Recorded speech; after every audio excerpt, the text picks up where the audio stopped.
A hilarious new stand-up special from comedy legend Jim Gaffigan, The Skinny, is coming to Hulu November 22nd. This Thanksgiving, see Jim in a whole new light as he gives you the inside scoop on everything from parenting teenagers to weight loss and gaslighting family members.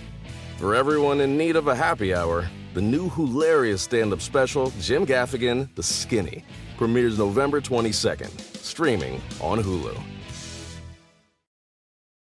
Kroger Delivery makes it easy to do your holiday shopping in a jingle. There might be a lot on your to-do list, but thanks to Kroger Delivery, you can get everything you need delivered straight to your door at the same great prices you'd find in store. Our refrigerated trucks always ensure that your groceries arrive fresh. And right now, you can save $20 on your first order of $75 or more and get free delivery with a Boost membership. Restrictions apply. See site for details. Kroger, fresh for everyone. Ask me, ask Iliza anything. It's time to ask. Ask me all your questions. Leave them in the Instagram comment section.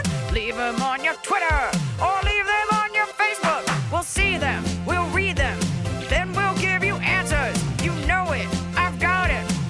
I've got the answer, you ask me. I'll tell you anything.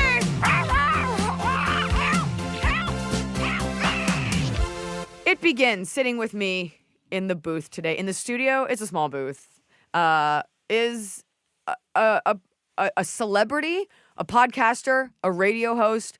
Most importantly, he's a doctor. Your celebrity doctor, a real doctor, Dr. Drew. Today I'm your doctor. Today you're my doctor, and you were on the radio this morning with Kevin and Bean. Obviously, this is going to come out weeks later. Yes. Talking about Brody Stevens. Yes. It is the only time in my life I've stayed in my car when I had to be somewhere else. Thank you. Because I knew the person who passed away. I knew you. I know Kevin and Bean. And I remember thinking you were talking with so fast and so much medical information. Right. Because at the end of the day, it's radio, first of all. It's radio, and you're a real doctor. Yes. You're not like a chiropractor, No. that called in to give it 2 cents. No. I've been practicing medicine longer than I like to think about. Well, what I found fascinating was you were talking about psychologists and psychiatrists, and you were saying how you spent 30 years in a psychiatric hospital. Not as a patient. Not committed. Not as a patient. Right. But yeah, so let me tell this part of my story. Yeah. So I'm an internist. I was heading off to cardiology and was asked to moonlight at a psychiatric hospital. I was interested in that stuff. I thought, it'd be great. I'll get to learn a little more psychiatry. And I was blown away. I became kind of an expert in the medical management of psychiatric patients.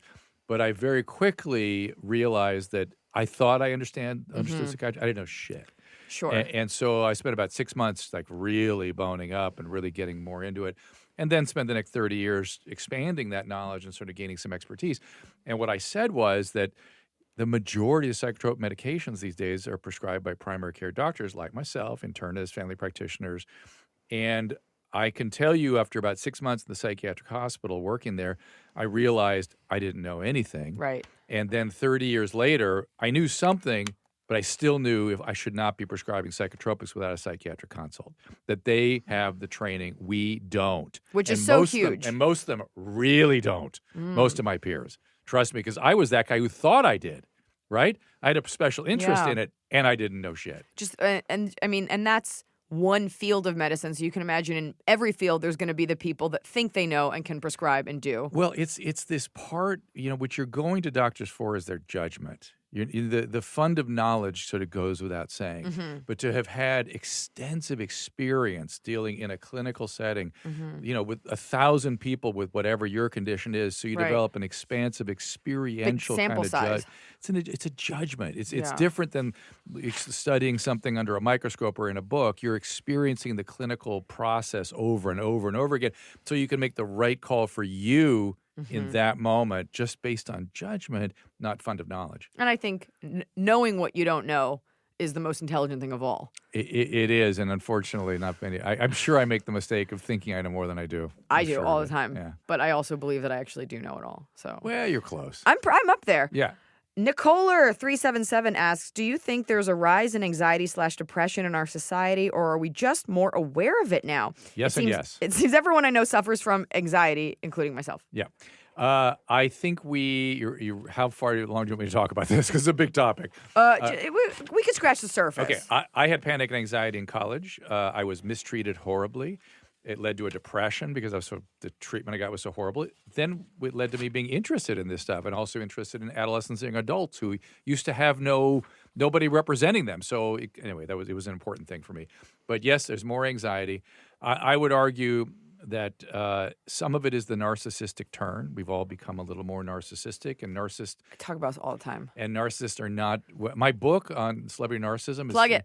Well, it's called The Mirror Effect, and it's turned out to be a lot of it turned out to be true. I mean, more even lately now, more than I realized at the time. But we sort of predicted how this was going to go. We didn't know about social media and all that stuff. But so the narcissistic turn is part of it. As part of that, we've had some sort of disconnected relationships with our family and our community. That disconnects us from our own feelings, so it results in something called alexithymia. There's a lot of I had alexithymia. And it makes you just anxious because you don't really know your feelings. You can't really rely on your body. You have no soundboard other than this mass of the internet, which... Well, then that adds to the anxiety is the screen. Then now it's on at that point. I feel, as a medical professional, yes. I feel, especially living in Hollywood, at least where I grew up, mental health wasn't really a discussion. There were people looking back that needed it. But a lot of people, I believe that without taking anything away from depression or anxiety, I believe it is overdiagnosed. It's overdiagnosed and overdiscussed and overamplified. And that makes you anxious. Well, yeah, that's right. And here's the really big problem. This is what I was talking about this morning, is that we have lost track in this country of ordinary misery.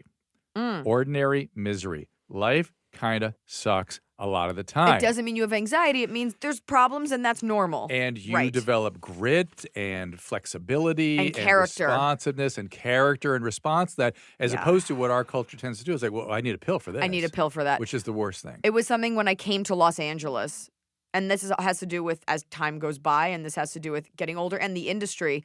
Everybody was on something, and there are people that have serious issues, so of course not taking away from that. But I'm like, run a lap. Go for a jog, have some water. Like, you might be fine. Okay, which is precisely back to my original point. If you actually saw an expert, a psychiatrist, could tell you, hey, get your shit together, or we're going to try 3 months of this, then we're going to get the hell off it. Yeah. And we're going to get the right medicine for you, or we're going to send you to a psychologist because you don't need medicine. Whatever it might be. Medicine. You can get a proper assessment and a proper referral, proper treatment plan. But no, we'll have not. When Sigmund Freud first set foot on this country, the press said, Dr. Freud, what would you like to establish here in this country? He said, I'm trying to establish the difference between true pathology and ordinary misery. Wow, ordinary misery. Yeah, you don't always need a pill. You don't. The CBD thing bothers me. It drives me up a wall. It's the new Bitcoin.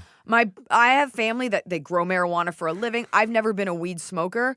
But it's CBD ice cream. I'm like, it's the middle. You're enjoying ice cream. Yes, I know. It's weird. Couldn't be more relaxed. And people feel like whatever. That's a word I've cultivated. Whatever. Enjoy, everybody. We will one day know the pros and cons of that product. We don't know horns. Yet. Absolutely. I was reading this morning. There was a lot of interaction with other medications, so people have to be careful with that. And also, there's the hype around that. All of a sudden, it's everywhere, like poke bowls. I don't want that. It can't be good if it's ubiquitous on my tombstone. Fall has fallen. Winter is on its way. The days are shorter. But just because, they feel shorter. And just because the days feel shorter doesn't mean your to-do list gets any shorter. You still have to power through your busy days. And a great way to do that is with nutritious food from Factor's no prep, no mess meals. At the end of a short day in the fall or the winter, the last thing you want to do is have to cook. Factor has got you covered from breakfast, snacks, dinner, anything in between. Factor has easy, nutritious options to keep you fueled, like their chicken Florentine with spinach and garlic chili cauliflower. You bet. That's what I want to make myself at the end of a day where I am exhausted and my husband isn't home. Whether you like routine or you enjoy mixing things up, Factor has you covered with 35 different delicious meals every week and over 60 additional convenience options you can add on, like keto cookies, pressed juices, and smoothies. And because Factor meals are chef prepared and dietitian approved, you're going to love not only Factor's meals taste, but also how they support your goals, even if your goal was just making yourself dinner. Head to factormeals.com/Iliza50 and use code Iliza50 to get 50% off your first box and 20% off your next month. That's code Iliza50 at factormeals.com/Iliza50 to get 50% off your first box, plus 20% off your next month while your subscription is active. The holidays are here. And for a lot of us, the holidays mean decorating, hosting, celebrating. For me, it means a lot of traveling, and nothing feels better year-round, but especially during the cozy holidays, than a restful night's sleep in soft, luxurious sheets. Boll & Branch's signature sheets are made with the finest 100% organic cotton, and they get softer with every single wash. You already know that I got Boll & Branch this summer when I needed breathable sheets to sleep in, but this holiday season, I'm actually gifting some of my friends and family Boll & Branch's Ultimate Softness Bundle. I get to choose a signature hem sheet set in any color, a signature hem pillow set, and a waffle bed blanket. And they're all getting juniper because I think it's a classy color. This way, you know you have something nice to sleep on when you visit. It's the perfect gift for you and them. Gift you and your loved ones a better night's sleep with Boll & Branch. And right now is their best offer of the entire year. For 25% off plus free shipping on your first set of sheets, head to bollandbranch.com/Iliza. That's Boll & Branch, BOLLAND branch.com/Iliza for 25% off. Limited time only, exclusions apply. See site for details. So finally, fall is here. I have been looking forward to it. I have had a hard year in a good way. You know, like I had a baby. I have been on a nonstop tour, nonstop traveling, and it's been hot. So I'm looking forward to, of course, pumpkin spice, everything, cooler weather, and slipping into a cozy sweater from Quince. I've talked about Quince before. Quince has beautiful leather jackets, cotton cardigans, soft denim, and so much more. All Quince items are priced 50 to 80% less than similar brands. Dressing expensive doesn't have to be expensive. Their clothing is beautiful, it's durable, it stands the test of time, and it's what I like to call a capsule wardrobe. I got an Italian wool cocoon coat. That's one of those, you know, it's got like a European collar and it covers my butt so I can walk around New York City and not be chilly. And Quince only works with factories that use safe, ethical, and responsible manufacturing practices. Get cozy in Quince's high-quality wardrobe essentials. Go to quince.com/Iliza for free shipping on your order and 365-day returns. That's QUINCE.com/Iliza to get free shipping and 365-day returns. Quince.com/Iliza. Tara, and now I can't read. Tara Rose Puncharelli, you really want to be found, says, when you're feeling depressed and have a lot of anxiety, speaking of, how do you pull yourself out of that slump? How to pull oneself out? I think they want to know what Dr. Drew does. What I do, I did years and years of therapy myself. Yeah. And a lot of people have this question. Like, what do you do? Yeah, and it's usually like, what do you do for more self-esteem? Pull yourself out. Okay, I think it's so personal. Okay, here are some basic things you can always do. Mm-hmm. Long walks, exercise, eat right, sleep right. But here's the piece that people miss, and this is back to my thing about disconnected relationships. Spend time with another human being, a human being who actually cares about you a little bit, and not somebody you're super comfortable with necessarily, because I don't want them to co-sign all your stuff the way they always have. Ooh. Just somebody who you can listen. I call it looking at you with a new pair of glasses. Sit with a new pair of glasses and just let them reflect back to you what you're telling them or what you're experiencing. And develop that closeness, that willingness to be close to other people. And then also go be of service. Help other people. Take it off yourself. My mom always says that. She's like, why don't you, get out of your Hollywood self-servingness? And I'm like, I do things. And go like read to kids or Where's your help dog, out. Anyway, that's where you. I have no idea where the dog went. He went outside, I think. She went for a drive. I miss her.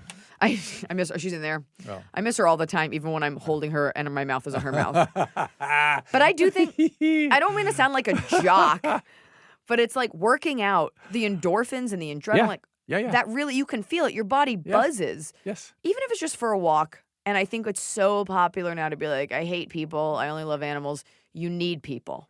You need people. Especially for connecting to feelings and regulating feelings and all this kind of stuff. This is, my patients have emotional dysregulation. They can't regulate their feelings. Their feelings are too prolonged, too intense, We're too flying in the negative. dog. Here she is. For the doctor.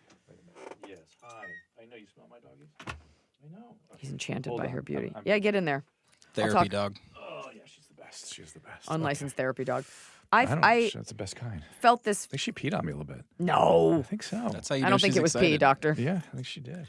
My birthday was last week. Happy birthday. Thank you. This will be out weeks later, so it doesn't really matter. But I went out with only 4 other girls, and my life is so erratic, and I'm married, and so, a lot of time goes with your spouse or travel or work. Yeah. I was out with these girls who, are they my best friends for life? No, one of them is a close friend.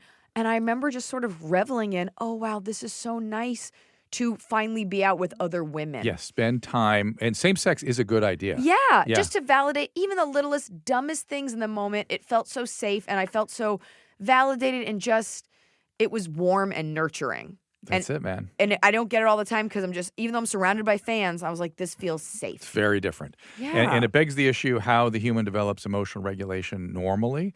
And we do it, because we obviously come into life awash in emotions, right? We're babies, we cry, blah, blah, we have no control over our emotions, none. And we're just awash in them all the time. And what we build is a landscape that we regulate, and we do that through interacting with mom first.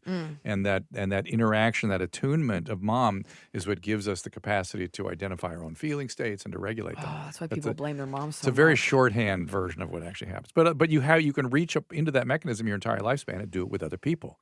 You have to. And I was talking to somebody today about Stoic philosophy. Oh, let's do it. We were having... Ryan Holiday is a good friend of mine. Oh, I don't know him. I just know my what? friend Daniel. You got to read. The enemy. Ego is the enemy, and the obstacle is the way. I'm sure. Okay. Oh, you will love this book. I'll get them for you. Well, okay. Oh, I love it when people give me books. Okay. No, don't do it. Why not? I hate when people give me books. Okay, forget it. But just the idea, my friend was talking about emergency preparedness, and he's an ER doctor, and he was like, the calmness that comes once you've accepted that you're going to die and what you're willing to do in those moments before. And then that kind of evolved into a conversation about, like, how would you want to spend those moments? And then I was like, that kind of is the idea that, isn't it to leave someone better than you found them? Oh, yeah. And that should be our goal as humans when we interact, is that I'm leaving you better than I found you. Wow. And that feels so good. I love that. It's hard to do because some people are just awful. You're like, I hope you die. Listen, you're really making me think here, because I love that construct. I'd not really thought of it that way, but there's a lot packed into that, right? Yeah, and I mean, it's being the only way you can leave somebody better is if you see them for who they really are, and being seen and appreciating that is part of this whole thing, right? Yeah, I think that's the hardest thing about just being a human, but LA in general. We all just want to be seen and be validated. And I would argue that the highest order of that, it's seen, validated, and feeling felt, if that makes a sense. Sure. Like I feel your feelings. You. Yeah. Empathy. And I feel you. And there's not much of that around. There's anymore. not much of it. And a lot of people don't know how to do it. They just Right. don't know how to do it. I mean, I'm pleased that you understand it and you can talk about it, because most people cannot. Even if all you can do is try to extrapolate one thing from what they said to be like, I remember that feeling because X, Y, and Z. It's really all we want to do is make sure that we're not crazy. Like, I feel this way. Did you feel that? Yeah, I did feel that. Okay, good. I'm gonna say, and go ahead and excoriate me if you'd like, that's more of a chick thing Oh, than a fair. man thing, because Fair. men don't do those inventory stuff. That No, women, they just kill people. women do these crazy, not crazy. They lay on themselves these inventories, and it breaks my heart sometimes because they lay it on themselves. Am I crazy? Am I this? Am I that? Did I do this? Blah, blah, blah, blah, blah. I wish they wouldn't. I wish you just feel good. I wrote a whole book on this topic, Doctor. Yes. Well, listen, your male-female stuff is spot on. Thank you. You hear that? You hear that? Yeah, she Mom? nails it. She nails it. 2 Netflix specials dedicated. I have 4. Well, no, the 2 that really, there were 2. That's fair. Yeah. Dax is a name. At Dax is a name. Dr. Drew, I love listening to you as a kid on Loveline and K-Rock. We all did. You've been a celebrity medical professional for so long. This is a long question. This is going to be a long answer. Uh-oh. What common mistakes do you think most people make with their social/personal lives?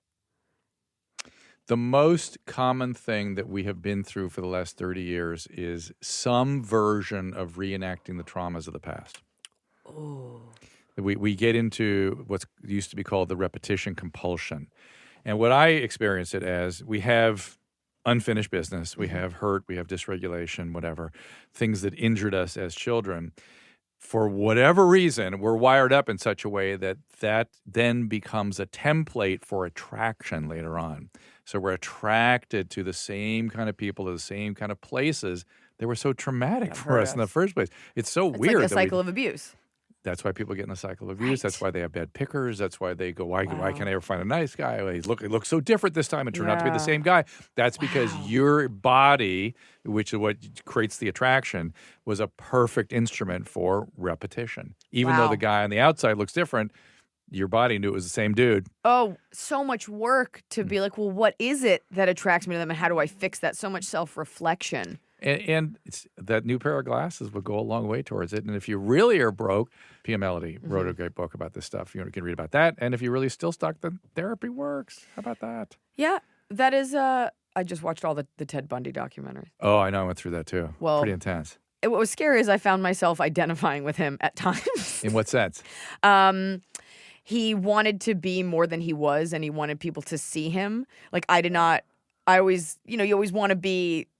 He wanted to be this great law student, and so he postured as one, and he was smart enough to get people to believe that he was smart. But at the end of the day, he didn't know as much as a regular person who would pass the bar. Right. So that part, not the hurting people part. But the being seen as stature. Like, sure. Like, yeah. And well, that's normal, right? a couple big words will do it. Do the trick. But that's normal to want to be Okay, good. respected. Thank you. Seen. See, now I feel seen. I feel felt. Respected. I feel respected. Appreciated. Thunder lips. Wait, let me ask you something. Yeah. If that's a thing for you, wanting to be respected or esteemed, right? Esteemed, would that be a close way? Yeah. Why? Where is that? Because you were such a smart person. You were so esteemed by everybody. What happened? I was? Am I You not? are. No, now? you are. Well, you were. What happened to me? You're in a panic now. I want to You're be. like, you're No, dead. You have always been in my eyes. Yeah. Where did the deficiency feeling come from? Because it's just a feeling then. I don't think it's a deficiency as much as an aspiration because I went to a very academically challenging high school. I remember you told me this, yeah. So all my friends, They were all smart. they and continue to be. And do I make more money than all of them? Yes, but no, there was no animosity. Like, they just were. No, because I was reared in a similar academic environment, and people that weren't don't know what real smarts are. See, you and I have been exposed to like real smarts. Sure. And when you've been around that, you're like, you feel diminished all the time. Yeah, I don't even know. I always wanted to, like, I didn't hold anything against them, but I knew where that bar could be. Yep, So I was always I'm with reaching you. for it. I get it. And so when people do think I've done something, I'm like, that's because you're measuring up to your own bullshit standards, and I get could it. do better. I get it. But then sometimes I know, like, I don't have the mental capacity for certain types of thinking, and I wish I did. I wish I was the person that's like, I've read that book. But I haven't read that book. Me too. I read some book. Okay, good. Yeah. I 100%. I always wanted to be the person when they say, is there a doctor? I could be like, I'm a doctor. Well, that I can do. That's the part where if I'm on an airplane and they say there's a doctor on the plane, Right. I have to get out. But wouldn't you say that if there wasn't a doctor, I might be the second best bet? You could come help me for sure. But if you I weren't could use there, your help. I If need you you to weren't there, endorse me. I need to anoint you. You will represent me Great. on the plane. And when I get sued, you'll Can you appear in do court. basic life support? Yeah. Okay. I good. learned it for All a right. movie. All right, good. I'm going to ask you a long question because I think it's interesting. When I listen to Loveline, people would call up. They'd be like, is this herpes? You're like, yep, next caller. And Yeah. then sometimes they'd have complicated ones. And I was always so fascinated at how quickly you diagnose it. So I'll read fast. Yogalicious_definition. Get rid of that handle. Dr. Drew, I've recently gone through a breakup. I left the relationship of 6 months because my ex and I never seemed to fall in love, quote unquote. Ooh. We were excited about each other and had tons of chemistry at first, but a few months into it, Emily, you couldn't have edited this. He seemed withdrawn and would play hours of video games. This was Okay, the so question. something's up with him. He's 32 and works full time. It wasn't so much that he played the games as much as I was bothered by his behavior while he was playing. He would scream at the TV through his headset and say horrible things to people, probably children. It was like he became a completely different person while in game mode. He said it was his way of coping with stress, but I don't think it's a healthy way. I felt like he could never be fully present with me. He'd always have to have the TV on, playing a game on his phone or gaming on the console.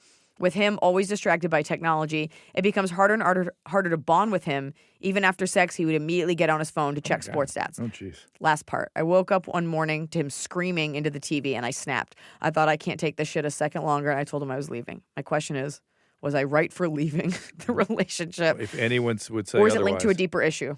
No. Yeah, no. I should've read Why that did question. you start dating that guy in the first place? That's the deeper issue. Ooh. That's always my concern. It's like if the guy's a schmuck, why are you there? Why'd you get there in the first place? And why'd you stay for 6 months? The guy sounds horrible.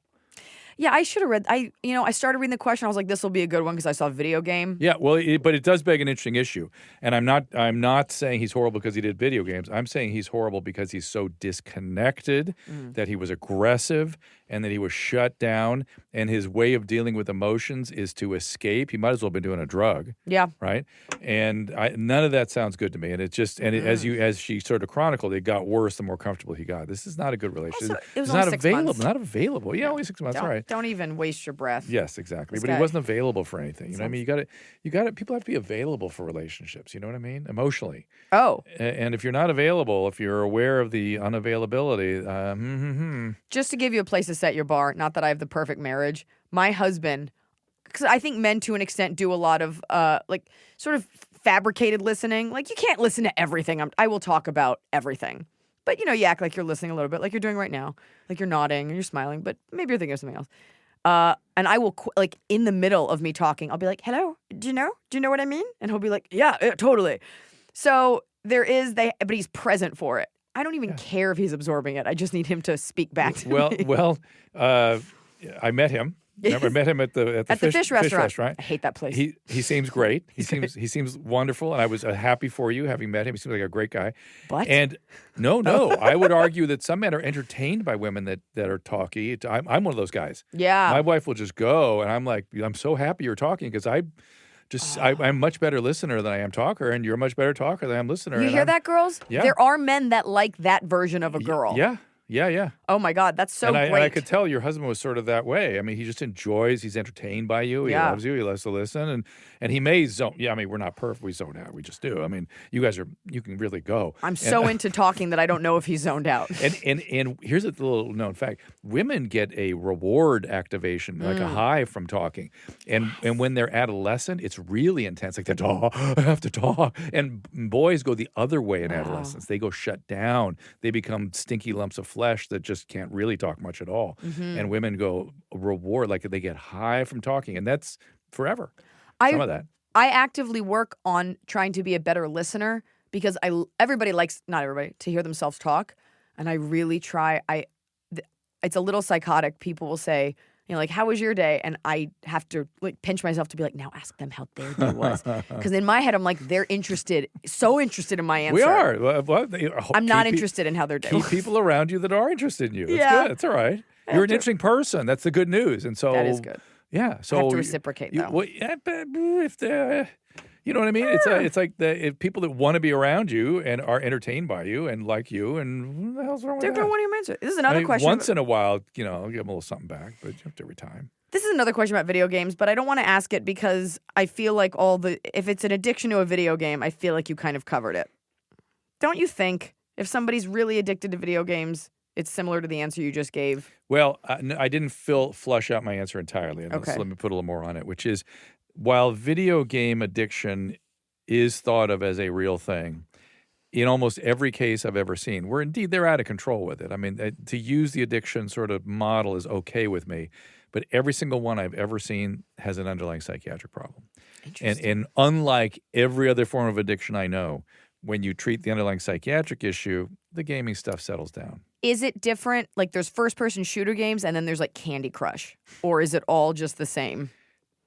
I don't know the answer to that because I'm not expert enough. I'm imagining it has to be an arousing game. But no, you know what? It's probably like gambling. And so gambling has multiple different sort of versions too. There are people that zone out gambling, people that like to use the video poker machines. And there's a guy, I'm blanking on his name now, at University of Nevada. Oh, shoot, he's so good. I'm blanking on his name. He's going to kill me. Do you want me to pause so you can think about it? And then it'll look like you knew it? No, I'd rather be honest and just be an idiot. Okay. I'll think of it somewhere along. Bo Bernhardt at the University of Nevada, Las Vegas, has a casino lab. And he said he's seen two people that zone out so completely doing the video game poker that they have to come to the casino in a diaper. Are you fucking serious? In a diaper. That's one version of gambling. And Is that just so much dopamine that you're... They're just they're so dissociated. So there's dissociative gambling. Are they also really old? They tend to be. Okay. But the gamers don't tend to be. There's gamers that fit similar kind of thing. Right. And then there's people that like to lose money, believe it or not. They don't feel alive unless their back is against the wall. Those are sort of debtor compulsions. There are people that like to win and manipulate. and that goes into whole alcoholic, sociopathic kind of zone. So there's all these different kind of gambling addictions out there. Oh my God. Yeah. Just the options. Yeah. Oh my God. Good thing you're not single. Yeah. All those great guys Good out thing there she waiting left for that you. dude. Right. The video game stuff is gross to me. Really? Do you play video games ever? No. Never. I mean, as a kid, I played Nintendo. I don't get it either. My son's played World of Warcraft. Call of Duty. Call of Duty. And I get that it's pretty intense and compelling. I did it for 3 minutes and I put it down. Never lifted it Well, I up think again. we also, like, I played Nintendo as a kid. But then when, like, Sega came out, like, I kind of lost interest. And I don't think as an adult you can get back into, like, children's games unless you're already wired to do so. Yes, I agree. I remember wanting my mom to play Nintendo with me, and she didn't know, like, the dexterity isn't there. You don't know what, but it's not interesting. Not fun. Yeah, it's not fun. One time I got in an Uber, and the driver, the music he was playing was just the audio of people dying in, what's the one you just said? First Call of Duty? Call of Duty. It was, What? he had like all these monitors, and I was like, this is what we're hearing? Is just people fake dying? Oh, that's got to. You were on candid camera or something. And some of those were cameras. He didn't no? speak any English. I filmed the whole thing. Was the driver's name Ashton Kutcher? And it was Ashton Exactly. Kutcher. He It was he was on candid camera because I filmed it. Anonymous. I'm 43. I'm single, mother to an 18-year-old son, 20-year-old daughter, and a 1-year-old son. Oh gosh. Yeesh. My older kids are both in college, and my daughter's recently told me she's transgender. I have a nephew, formerly niece, who's also transgender, and I have no issues with it. However, I don't believe my daughter is transgender. I feel she is using this as a way to identify with a group. She wants me to refer to her as my son, and when referring to her to my youngest, she wants me to call her brother rather than sister. I refuse to do it as it is confusing for my 1-year-old. Oh. I fear I'm going to lose my daughter, but I refuse to indulge in her transgender decision. I just don't believe she is. Am I bigoted for this opinion? How should I handle this? I'm asking Iliza, even though you have no children, LOL. And yes, Oh, LOL. we're going to ask. LOL. Well, I also, the 1-year-old was a surprise. And she goes, and yes, the 1-year-old was a surprise. We knew that, Anonymous. Yes. I figured I was too old to get pregnant and tried to convince my doctor. I was going through early menopause, and then it was incorrect. Haha. I'm going to let you answer this. Wow. Ha ha. Ha ha on her. She's bigoted. Sorry, she is. You don't think a parent No, may... hold on. Okay. But she has her instincts about her daughter, and you certainly wouldn't deny that. I mean, she's judgmental in a sense, kind of bigoted about it. It is a new phenomenon. I understand she wouldn't be that used to it. I think you should respect your daughter's wishes in terms of preferred gender pronoun, but I completely concur with if you really don't think that you think this is a passing whatever or an incomplete sort of identification, for her to go down the path of medical management and surgeries and things like that. I think I would get in the way of that if I were a parent, if I had some deep instinct that this was not going to make her happier, because there's no going back from that. Yeah. And we really don't know yet. See, the whole conundrum in treating transgender individuals is selecting the right patient for the right treatment. There's a lot of... Because not everybody needs the surgery. There's a lot of bad outcomes when you go too aggressively down one path or the other. Yeah. And so that would scare the hell out of me as a parent. I would have no problem using his preferred gender pronoun. I think she should be perfectly comfortable with that. That's an issue of respect. Because she doesn't have a problem with the niece or the nephew who's transgender. Exactly. And I don't think your 1-year-old will care. And by the way, that next generation is going to have a whole other set of whatevers. Yeah, the 1-year-old doesn't care. No. I don't personally, I don't think bigoted, but I do think moms know everything my mom's ever thought has been right.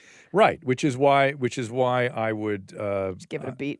Well, it's why I would respect her instincts, but she's doing it in a way. The fact that she's refusing to comply with the wishes of this young transgender individual, that's right. I bigoted maybe too strong a word, but that's where she's being biased, at least. Yeah, and you know what? What's it to? So you say he. So you call her Bob.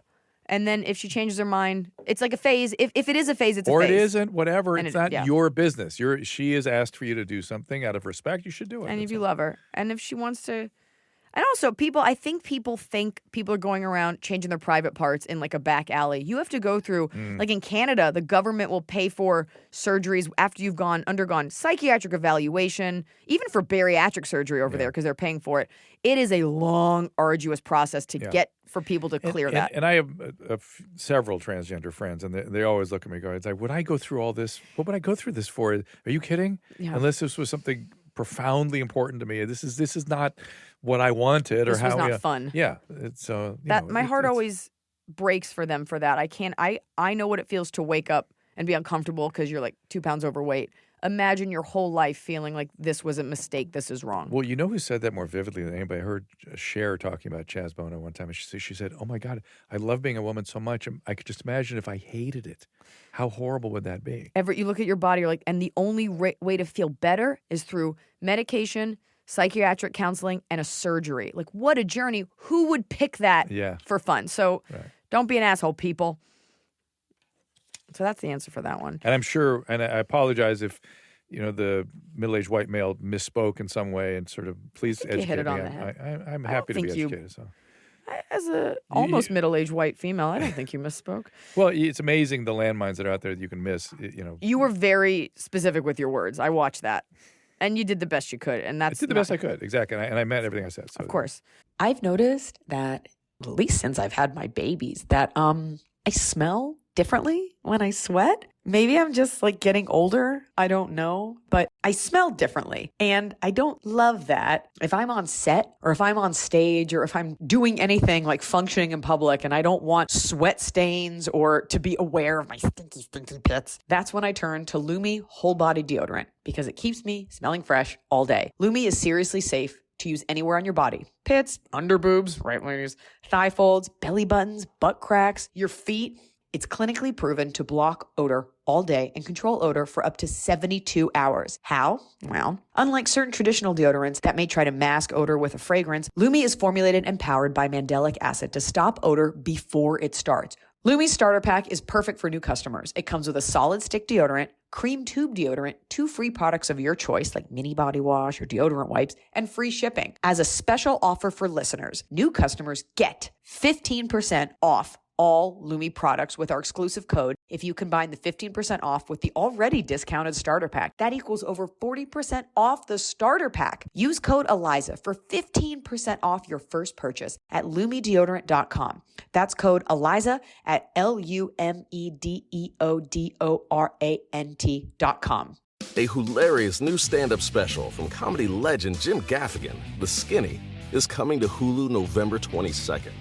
This Thanksgiving, see Jim in a whole new light as he gives you the inside scoop on everything from parenting teenagers to weight loss and gaslighting family members. For everyone in need of a happy hour, the new hilarious stand-up special, Jim Gaffigan, The Skinny, premieres November 22nd, streaming on Hulu. Dancing underscore gold. A lot of fans and parents reached out to Dr. Drew and Dr. Phil, I think Emily wrote this, regarding YouTuber Eugenia Cooney. What responsibility, if any, do you think YouTube had in terms of allowing Eugenia's channel to remain active while she appeared to be in crisis from an eating disorder, and many young people were commenting they aspired to have her body? I thought of situations where MTV pulled people exhibiting dangerous behavior from their shows until they showed progress. YouTube is demonetizing and banning conspiracy videos and drug harm reduction videos. Should they have stepped in with Eugenia? I don't even know how to answer that, because to infringe on somebody's ability to express themselves because they have a mental illness, I have a problem with that. However, the only concern I would have is she getting treatment or not? I don't know. What did she espouse, like bad, manifestations of eating disorders, like encourage them? I don't know. I don't either. I would just argue that I have no problem with her talking as long as she was in some kind of care. I would worry about that just generally. But what is YouTube's responsibility for that? I don't know. Yeah, it's just the platform. I also wonder, you could say that about most ads we see. I know, yes. What about personal responsibility, and what about educating? Look, there was this one bothers me even more. There was a vegan young woman who had this extremely popular site who claimed she cured her cancer being a vegan. She died a week ago, a couple days ago. Of course she died. Of course. Right. Yeah, of course. Look at Steve Jobs. Same thing. You don't think he could have thrown money at the problem if he could have? Right. Of course. He could have been cured. No problem. But absolutely. He had neuroendocrine tumor of the pancreas. That is a surgical problem. No problem. I mean, I can't, not 100%, but very highly curable. And he went, no, I know how to cure this. I'm going to eat juices and blah, blah. Oh my God. So whoever let him do that, we were all ripped off of that man. He was ripped off of his life because somebody co-signed his bullshit. Wow. Yeah, to an extent, of course, eating healthy, and there's that, but you can't fix it. Of course, it goes without saying, but you can't wish your way out of being biological. Cancer is a terrifically complex set of illnesses, hundreds of them. And to say you're going to fix all hundreds with one little adjustment in your diet, oh, come on. Have you ever heard of John of God? I have. I can't remember what that is, though. He's like it's in Brazil. Yeah. He's a healer. Oh, yeah. And people Somebody pay told me a lot. about him. Yep. You know, so like, I guess my question is, you know, the mind and the body are so connected. How much of it is mental, and then how much of it is medical? Andy Kaufman died of this. It depends what kind. I mean, many made hundreds of kinds of cancer. If you have a osteosarcoma, I don't think there's much interaction. It's a non-vascular, non-nerve innervated part of your body. So how's your brain going to get into that part? And we're being shot through with things from the Big Bang all the time. They can knock pieces of our DNA off. So of course, replication errors occur. I would say, though, that in terms of initiation of cancer, we don't know the full effect of let me just argue this point, that there's a deep relationship between the central nervous system, the brain tissue, the spinal cord, the nerves that move out into your body, and the immunological system. They come from the same chiropractors cells. say this. They come from the same cells during development. They communicate with each other. They communicate by similar means. And so it does make sense to me that if you're super stressed, you may not see cancers happen in our body all the time, and normally our immune system just takes them out. And if you're super stressed or there's something wrong with the efficiency of your immune system, I could see how that could add to the initiation of cancer. Once you have it, though, because a lot of, like, my grandma, I think she died of stomach cancer. And, it's like because, Italians call it agita, Jews call it psoas. And these things do add stress. You can feel it, the manifestation. I've got it in my shoulder now. My meat dream didn't help, if anybody heard the last podcast. Meat dream, yeah. What was that? I was going to save this for you, but then I did it on the last episode. Don't you think that eating meat late at night will give you bad dreams? It makes me weirdly have sort of sweats. It makes meat sweats. And then so if that's the case, then I also am not comfortable, and then that gives me bad dreams. Okay. It gives me crazy dreams of melatonin. Oh, I take melatonin every night. I do too, but I kind of like them. They're always crazy, but I like them. They're kind of fun. You know what gave me the craziest dreams? There's some countries where you have to get Lariam for malaria. You have to take these special pills. Well, Lariam is psychoactive. I mean, it was. Yeah. Because I would have we'd call them like Lariam naps, and you were just like off to the races. Like 20, because I was taking it on semester at sea for whatever dosage to get to whatever country maybe had it. And you'd have these like trippy, shroomy dreams. Don't mind that. But people can get psychotic on it. So sure. You're having those waking dreams. Okay, so we don't want that. You're out of your mind. But I ate some meat, and the dream, it shook me so to my core that all day I felt unsafe. And I think I might stop eating meat because I think that meat was so scared when it died that energy, talking about law of conservation of energy, that energy it went into me, and that cow was so scared, and I felt so bad all day. Cat? You ate cat? Cow. I ate a cat. Is that weird? I am no carb, no starch guy. Yeah. Everything else. Right now. But you eat the sugar. No, I don't. I avoid all starch sugar, and it's been such a deal for me. It's really helped. It's so hard. I'm doing it now. It's not hard. My problem is I overeat protein. Yeah. I'll eat a lot of nuts and stuff like that. But I've just found a good Onnit product that helps me. Really? A couple of them. They got a couple good ones, yeah. I did the ketogenic diet last year. Yeah. And that was fine. Life is borderline joyless without sugar. I mean, You're not in the right age group yet. I have to really, like, I'm fighting father time. I'm fighting the biology. And I've noticed that this, the sort of central obesity that people talk about where your fat is distributed up the middle, I have a tendency toward that. And that's an inflammatory organ. And if you can get rid of that, you really can help your health. And I have found that the keto and carnivore and all that stuff really helps with that in a way that nothing else has Is helped it sustainable? I've been on it for like a year. And you don't have high 9 cholesterol? months. Lowest I've ever had. It's so weird. Yeah. Yeah. And there's a guy named Feldman out there that's studying all this stuff and trying to figure out why this is Corey happening. Feldman. No, not Corey. Yes, 100%. I'm pretty sure I checked my facts. Corey. A friend of mine's doing a documentary on Corey. It's quite interesting. I saw him live. How was it?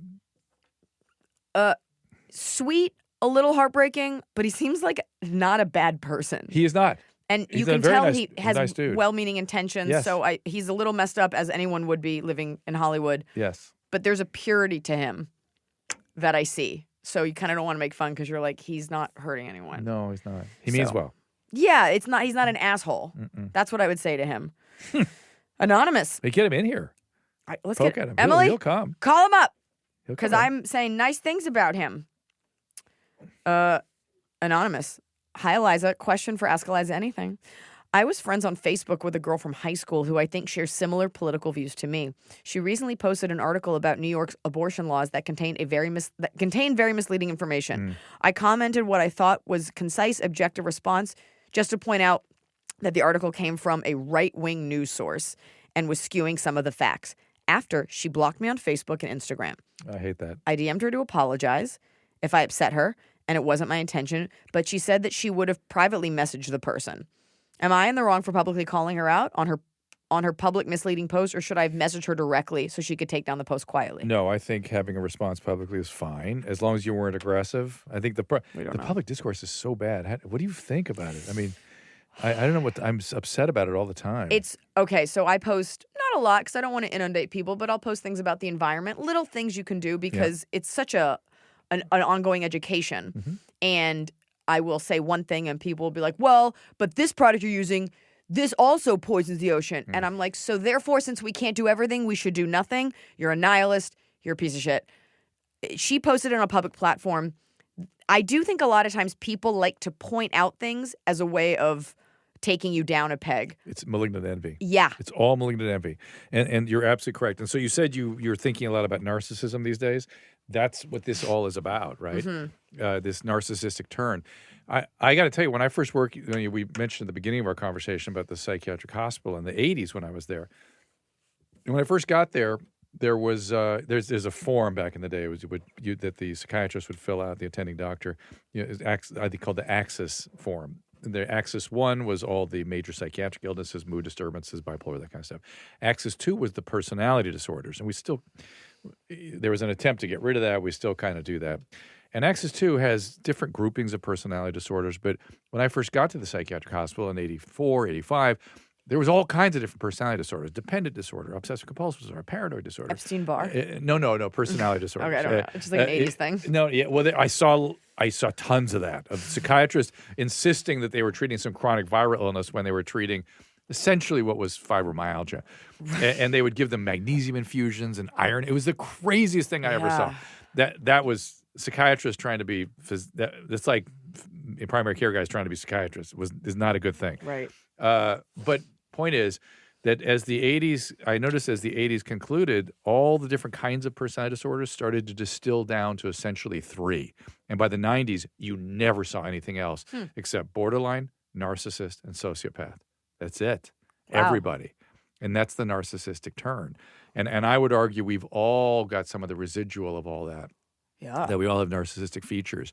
And the place we act it out is in the new public square, which is social media. Absolutely. And the Europeans made their public squares small on purpose so people couldn't congregate. Now we've given people the biggest possible meeting place on earth, sort of infinitely large, and they're surprised during this sort of pandemic of narcissism that they're gathering and acting out as a mob. Shocking. And there's no quelling that mob.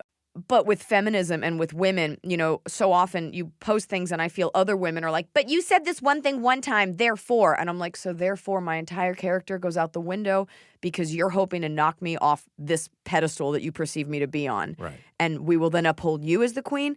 I don't always feel the intention is, hey, I just wanted to say that I read this and I don't necessarily disagree. I understand that I posted something publicly. I think it always comes back to intention. Yeah. So I don't know how she framed that opposing view to her friend.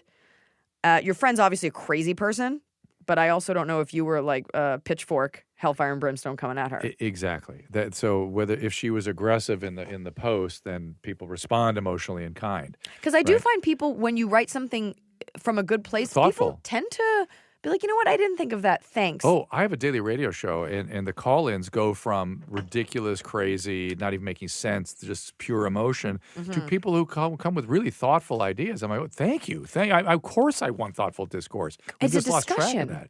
that. When it comes to race relations or LGBTQ issues, anyone informing anyone, religion, whatever, if you come at me yelling and angry, even if you're right, I'm probably going to want to close off. But if you come to me with calmly, and I understand people are fed up with stuff, I will absorb that information all day. Absolutely. But when you're acting out malignant envy, which is what most people are doing, Malignant and envy. envy is about knocking people down.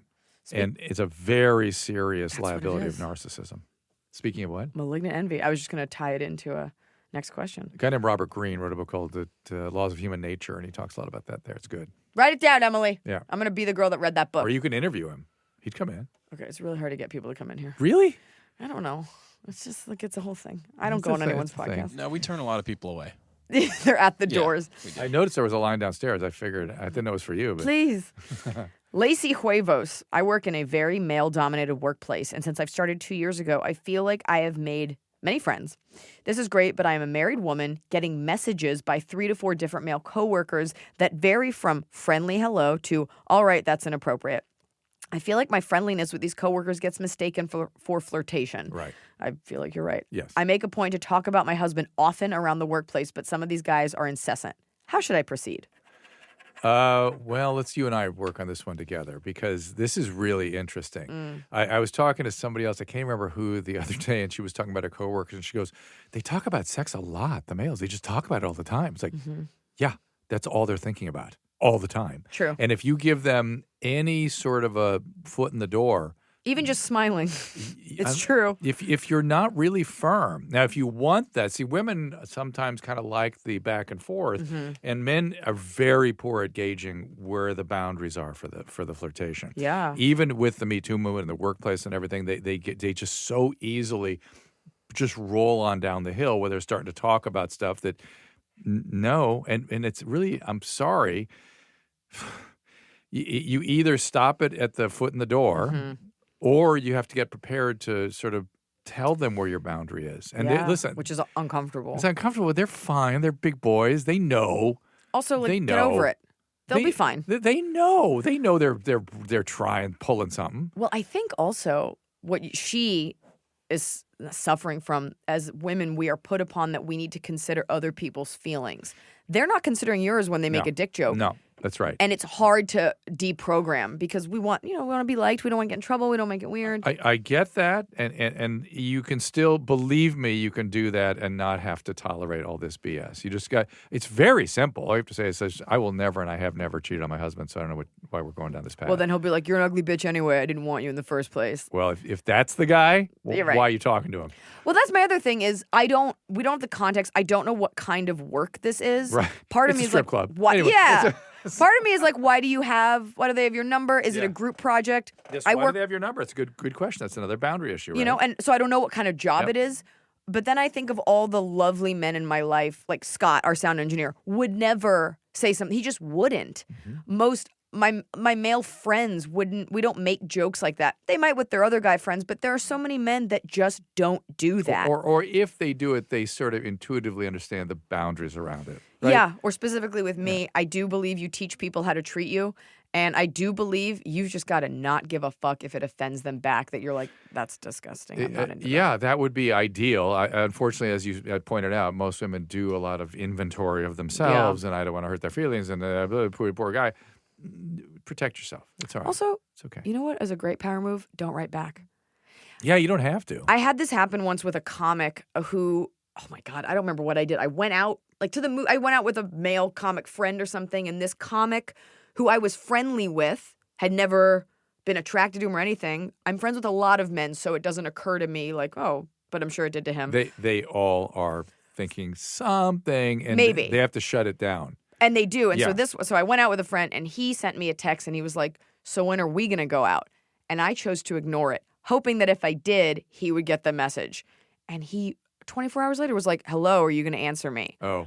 And I said, oh, we're not going to, and I'm not going to, like, cradle your ego. And then he went into, he was like, I was just joking. Why would you think that? And I was like, cool, we're done here then.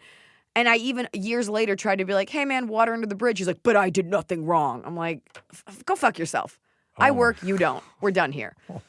So it is that male ego is... It's very fragile. It's very fragile. I say just don't text back. I think that's fine, but they may keep going to a point, but it didn't catch the screen grabs if they get into inappropriate places. I mean... I don't know why you're texting them anyway. I agree with you. What's there to be said off work hours? Unless it's like a team thing and you're traveling. So you have clear boundaries right now. You're talking about how you should be. People can misinterpret other things. Well, it's because I work with animals. Like male comics are animals with fourth grade brains. So I'm very cold. And by the way, no different than most men. That you just described most men, and I with peace and love I say that. I really do. I guess I just know my type of animal, and I'm never rude, but I always answer male comics the way that I feel male comics who think they're more successful than me would answer me on text. K, thanks, THX. I give them back the lack of consideration that they give me just to keep an even playing field. But I will always be courteous. Hey, responding is a lot. It is. And then they're like, thank you so much for writing back. I'm like, NP. Which is like, I'm not an abbreviation kind of girl. All right. Here's an in-depth one. Brittany Priest. Priess. Okay. I take several supplements as preventative health care. My chiropractor used muscle testing, which sounds like Scientology to me.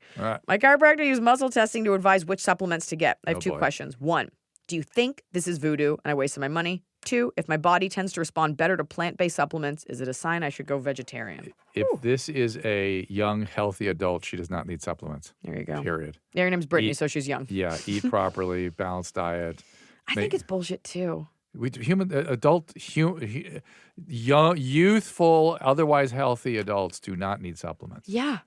They need to eat right. Although, Emily, what did your doctor say about your face? Get in the mic. Not my face, but I need vitamin D. Well, look at her, vitamin D, obviously. Vitamin D is a little different. Okay. Vitamin D, I would not call that a supplement. I'd call that a treatment. Did you ever call yourself Vitamin D when you were in school? No. If I had you around, I would have. Vitamin D. But if you're deficient in vitamin D, and again, we've been studying that a lot, and lately they've been noticing that we probably are making too much of the vitamin D thing, and just a little bit of sunlight. Emily, come in would here. Do the thing. I'm going to show him your blue hands. She has blue hands. Come here. Let me see. Come here. Let me see your blue hands. See your Let a veins. real Sending her in. doctor. They might not be blue now, but they were blue the other day. Isn't she? Oh, you're touching. I wouldn't touch her. Yeah. Do your See? hands get blue when you put them in the refrigerator, like cold? You ever notice that? No, I don't know. Or white? Do they ever turn white? Have you ever seen a doctor? Yeah, I have Okay. a nurse practitioner. Okay. Okay, because there's something called Raynaud's phenomenon that can turn people's hands colors like that. And it's not from from her denim. You're looking at the blue here. Yeah. Yeah, that's just veins. And here. Okay, that's a lot of veins. That's Yeah. like, but She's a very light-skinned individual. would you concur that she has more veins than the average bear? They're more the hue is more visible. Are you going to sue me? Because Because I'm your employee. You're a vascular. Yeah, the more the blue is more, the hue is more visible because of the light skin. What's your ethnicity? Don't What's tell your me. ethnicity? Don't tell me. Where do your ancestors? Like Scotland. Scott. That's what I figured. But She looks I'm Scottish. So. I'm the palest person I No, know. she's paler. I'm like yellow. She's paler. Yeah, you're a different hue. It's different.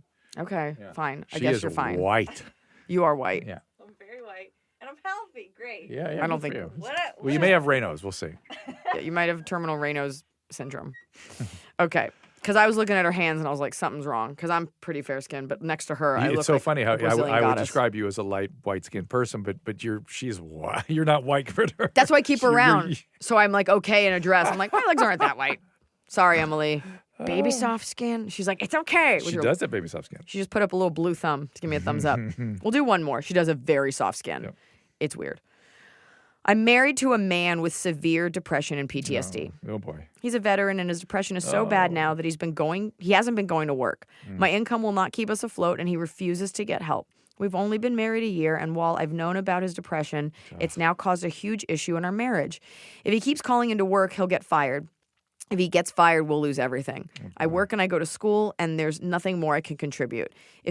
I'm beginning to despise him as I'm bearing the weight of everything. So she's resenting him. How do I help him help himself? This is my second marriage, and I don't want to leave, but I can't imagine going any longer like this. Am I the problem? I'm starting to feel like I'm going crazy. You're not the problem, he and we thank him for what he's been through on all of our behalf. But he needs to get treatment, and this is the real conundrum with these guys: is they resist going in for two reasons. One, there's that machismo thing, like you just gut it out.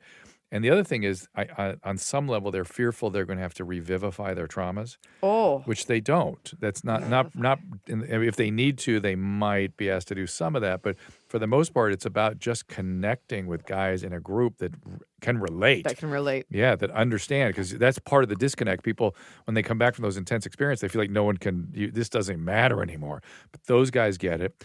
And then proper therapy. There's trauma therapies, there's pharmacotherapies, there's even MDMA there's all kinds of stuff. And the VA has it now. So please go. Let me take it a step further, and I know this just from someone I know. Sometimes there is a fear. It's not the machismo thing for some guys as much as they're afraid if they work with the military still that they'll lose their clearance. If you're working at a super high level. Too. I've heard that too. Which is insane. Yeah, if they start talking about their suicidal thinking or something. Or if they have to get a medication, then they won't have X, Y, and Z. Your guy doesn't seem like he has that kind of job. Yeah. But there is that, and a lot of them get drug tested, so you can't do. So there's all these roadblocks put there. Yep, which at its core is just the machismo thing again. Really, it's like, and I get it, and it's a cultural thing. I understand, but that I don't run into nearly as often as just guys resistant to treatment. People just don't want to go to therapy. And you must. Your brain has been injured. You've been through an experience that shatters the upper limits of the brain's regulatory capacity. Yeah, and it leaves an effect on your body and your brain, and that effect has a treatment. Do you think she should give him an ultimatum? I would. I'd be like, I'm taking the cats and I'm going. Yeah, it might work. I wouldn't do that. I wouldn't try that alone. If she had some sort of support system that she could rely on, so she doesn't do it out of resentment and anger. She does it out of love, like an intervention. Yeah, and if she can get him into treatment, help him get to treatment. I mean, that's the key here. Last question on the way out. Uh-oh. Because I could do this all day, but I think we would rent the studio for an hour. Oh, sorry. Also, people for whatever to stop listening after an hour. Kylie Cat. She just says no punctuation. It's not an interrogative statement, although it is. Most intense or unusual patient situation or experience. Oh, I know. It's like, what's your favorite movie? Like, whatever. Yeah, there's so many of those. Can you give us a good one? There was Adam and I always look back on this one caller on Loveline who called in one day and said, you guys are supposed to be open-minded here, and I just want to understand, I don't get it, why people freak out when they hear about my relationship. I have a monogamous, loving relationship. What's the big deal? And went on to describe that the relationship was with his Akita Collie mix, Brutus. And he was having sex with Brutus. Well, more accurately, Brutus was having sex with him. Whoa. Yeah. And we were like a little flipped out, but we were, intrigued. And he taught us a little bit about a whole sort of world of zoophiliacs and things. It was kind of crazy. Is it only the dog has sex with him, not the other way? Correct. And at least that's what he said. Right. And it was sort of a world. The only common thread I could find amongst the people that were in that world was severe deprivation in early childhood. Like, never touched kind of thing by humans, like early. Which is a thing, yeah. Yeah. And our staff freaked out. Our staff was like, God, this guy should be burning in hell. Right. We can't stand him. Get him off the air. And Adam finally, now this is Adam talking, not me. Adam finally looked at our staff and went, hey, every night on this show, you hear people who have been abusing children, who were abused, who were beaten, sexually, all this stuff. You hear all this horrible stuff of human beings. This is where you have the big reaction. Yes, this is not good. Yes, he's abusive. But after all, this is Adam. Adam says, Would you rather be Brutus or would you rather be pulling a sled in the Iditarod? Oh. Which would you rather be? Who's getting abused more? Well, California's a very warm climate. I feel like they're uncomfortable here. As a comic, my take is at least the dog's doing the fucking. The other way, Right. it's abuse. The dog's having a great time. We went through those steps Okay. too, yes, but our staff would have nothing to do with it. No, abuse. Oh, abuse. man. Yeah. Well, there's your answer, princess, whatever it was. Dr. Drew, I think it's time for Top of the Cob. Okay. Cue the song. At once. At once. It's the top of the cob. We're doing it right every day. You just take a bite, top of the cob. I want to bring back at once. At once. That's a Post great- haste. Why don't you start? You're the guest. Why don't you give us your top of the cob? I hate deception. I hate lying. No, this is your top of the cob. This is a good thing. Oh, good thing. I love Laguna Beach. This is it from a doctor? I thought I was waiting for. Like something pithy. Wait, no, you don't have to be pithy. Laguna Beach? Yeah. Why? I'll be pithy. Do you live in Laguna Beach? I do have a place down there. Okay. I miss it right now. I think that's why I'm thinking about it. What separates Laguna Beach from the other beaches? Go down there. You'll see. Okay. It's just like cool coves. I'm and probably things. never. It's so far. It's an hour. Where'd you grow up? Dallas. Oh. It's farther. I'll give you that. You probably have a really nice car, so the drive is like, oh, what an experience. I find that Driving is always bad. that's I fair. can't wait till Uber gets in the air here. I'm going to be the first guy to climb on one of those things. Absolutely. Yeah, I'm in. My manager has a Tesla, and the other day we were in the car together. We're driving to Brea, which is always a treat. Brea is 3/4 of the way to Laguna. I was going for work. I'm I just wasn't saying, going for keep lounging. going. Just go down. It was far. And I was like, I want to show you something. And I hand her my phone, expecting her to kind of multitask. She goes, okay, presses a button. Car drove itself. Oh, and yeah, she yeah. just read. Oh. And I was like, are you fucking kidding me? This is what we're trusting? The robots? All right, so your top is Laguna Beach. Well, I could. I have other tops. I could think. Maybe one more top. Frederick Douglass. Okay. I'm reading his biography lately. And Okay. I'm just totally preoccupied with him. Yeah. Give us one reason he's your top of the cup. Because and tell people who Frederick Douglass Frederick Douglass is a famous African American abolitionist, former slave who has an incredible story. Reading his biography, I already knew the horror of the post-Civil War mess, but I didn't realize exactly the way abolitionism worked in the pre-Civil War era, and what he had to put up with, not just as a slave but as an abolitionist. Wow, okay. That's a great one. It's way better than Laguna Beach. I gotta be honest. good. Way All more right. academic. All right, fair enough. My top of the cob is when I'm so preoccupied that I daydream through an entire workout. I did Pilates today, and it was a nice class, and I just kept thinking about scenarios and things and like articles that I would say in a debate with someone that I'm angry with right now. And I like lifted my head up, and it was like, and thank you so much for coming to That class. sounds awesome. It was great. I wish I wasn't angry at this person, but that fueled me. I've a structured argument. I'm going to pull facts. Oh, I can't wait. Should have run it by you, but then this person might hear it. Bottom of the cob. This person. This person's not listening, though. Yeah. What's your bottom of the cob? Deception, liars. I can't stand it. I just can't stand it. I can't stand it. I can't stand it. It just drives me out of my mind lately. I don't know why. I know I've been why. very bothered. But no, I mean, normally it's like, okay. My patients lie to me all the time. Mm-hmm. And I've learned to sort of know the difference. But I guess unwillingness to be truthful is more accurate. People that consistently lie. To themselves in particular Yeah, where bothers they me. compartmentalize and then they convince themselves things aren't so. And But at least you can spot it yeah. as a smart person and as a doctor versus like, oh, I guess. Well, they're- I spot it because I deal with drug addicts for all these years, and Yeah. everything was lying all the time. And so I just assume I'm being lied to. But I could get addicts to kind of come along. But there's some people that just won't. They're so ensconced in self-denial And shame. and shame. Yeah. Let's not forget the power of shame. Yeah. My bottom of the cob, and I wrote this one specifically for you. Oh. The amount of people who use the term sociopath. Ooh. Somebody said that to me recently. They called me a sociopath. And I was like, oh, that's adorable that you read a book or didn't. It's something that girls, like young girls, love. She's a sociopath. I'm like, you don't know what a real sociopath. You will know when they're strangling you. Or when you date them, which Yeah. you will do. People do it. People say sociopath as if they have any knowledge of any sort of psychology. Just because you took like a class your freshman year, you don't get to diagnose a sociopath. Let me be 100% clear. Iliza Schlesinger is not a sociopath. That's the nicest thing anyone said all year. Dr. Drew, I'm going to plug your stuff because it's classier when I do it. Twitter, at Dr. Drew. Instagram, Dr. Drew Pinsky, Pinsky, but everybody knows that. The website is drdrew.com. That's where everything lives. Yes. And he has a new radio show. It's a YouTube page and a podcast. Dr. Drew After Dark. It's with a different comedian every week. The one that's up presently is with Tom Segura. Oh. But it's his platform. It's his platform. So it's your mom's house, and they send me their videos, and I evaluate them with other comedians. I love that. Okay, then I would love to come on that show. All right, it's pretty intense. Dr. Drew, it's always a pleasure. Thank you for validating everything that I felt today. You're my favorite. Thank you.